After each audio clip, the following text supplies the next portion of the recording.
Guardians of the Wild, the untold tales of America's forgotten heroes. The Whispering Pines. In the deep, uncharted woods of the Appalachian Mountains, where the ancient trees stretch their limbs toward the sky and the forest floor is thick with untold secrets, there existed a group of forgotten heroes, guardians of the wild, whose names had long been whispered only by the wind and the creatures of the forest. These were not the heroes you'd read about in history books or find in any dusty tome of legend. No, these heroes were the protectors of the untamed land, bound not by blood or fame, but by a deep, mystical connection to the earth itself.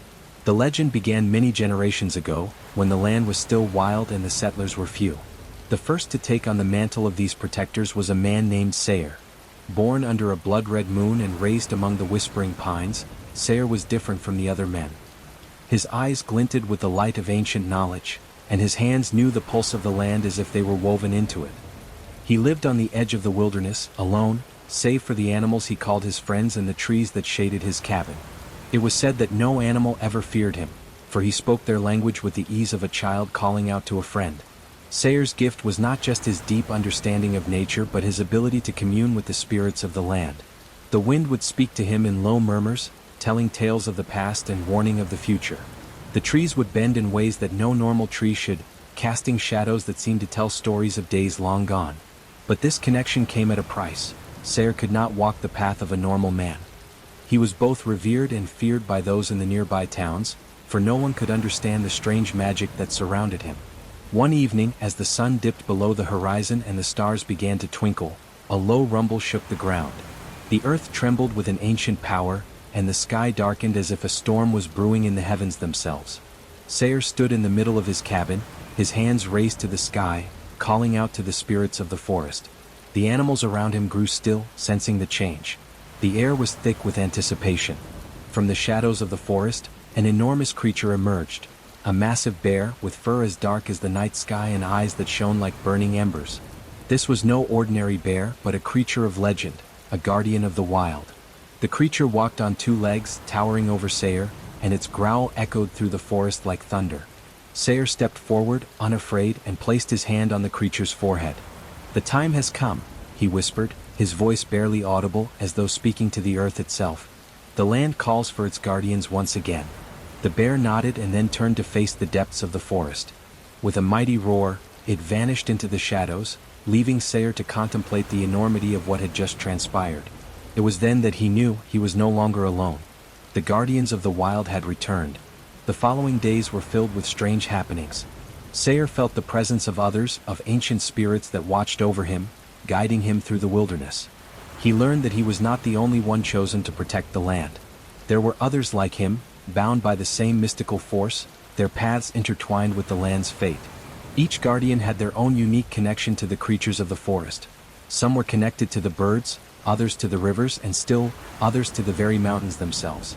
Together they would form a fellowship, a brotherhood of wild warriors, each with their own special bond to the untamed land. But all was not peaceful in the wilds. The land had been disturbed. Strange settlers from the east had begun to encroach upon the forests, cutting down trees and claiming the land as their own. Sayre and his newfound allies watched from the shadows, their hearts heavy with the knowledge that the balance of the natural world was in danger.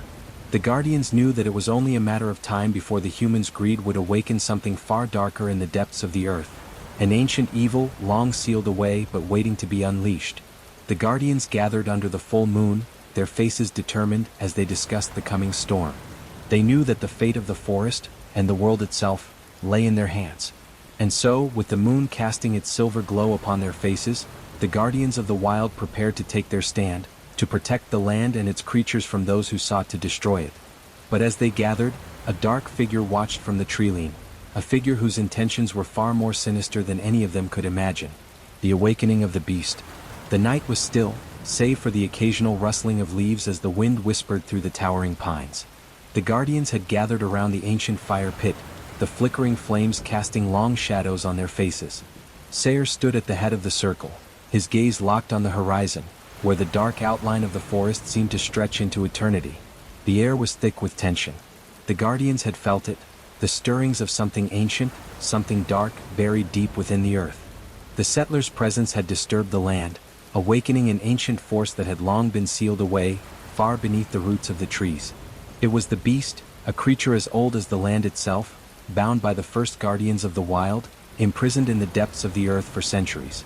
Sayer's thoughts were interrupted by the low growl of the bear, who had returned to the camp with a warning.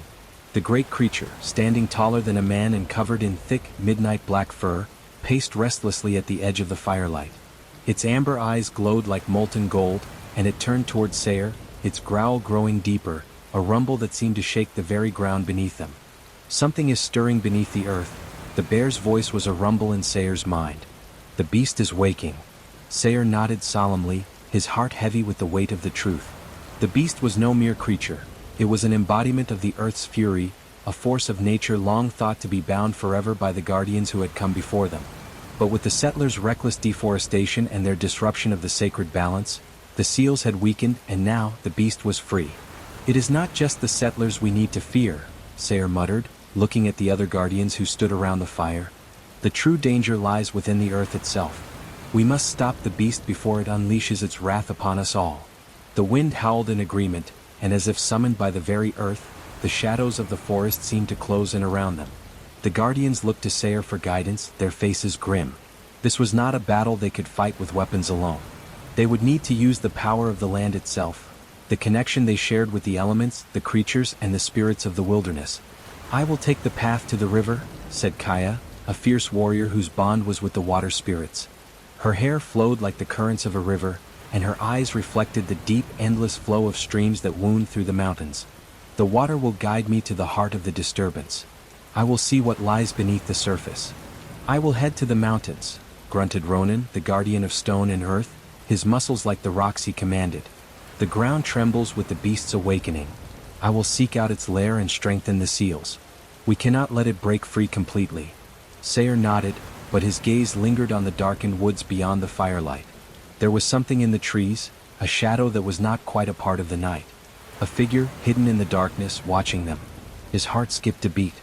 He had felt this presence before, but it was more intense now, like an old enemy coming back to haunt him. "Go," Sayer commanded, his voice firm. "We must each take our path and prepare for what's to come. But remember, the land is our ally.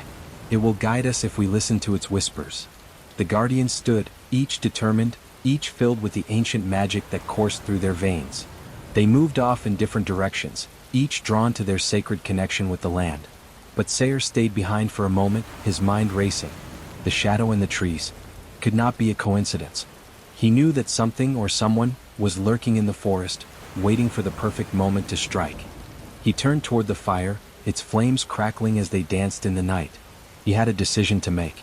The beast would not be the only threat they faced. The presence in the trees, the one that had watched them in silence, was just as dangerous, if not more so.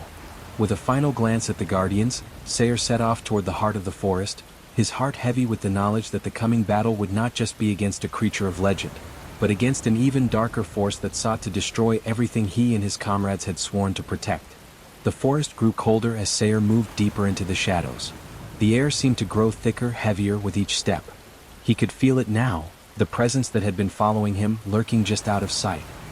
His hand instinctively reached for the ancient dagger that hung at his side, its blade forged by the first guardians to protect the land.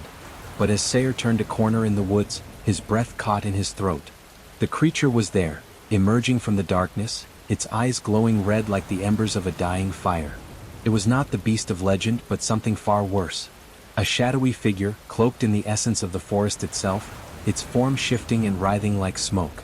This was no natural creature. It was a manifestation of the very darkness that sought to claim the land.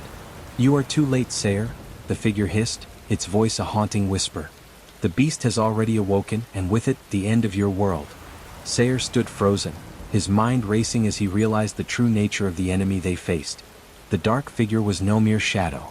It was a spirit of destruction, a force that had long been banished from the land, but now, it had returned. And with it, the Guardians' battle had only just begun.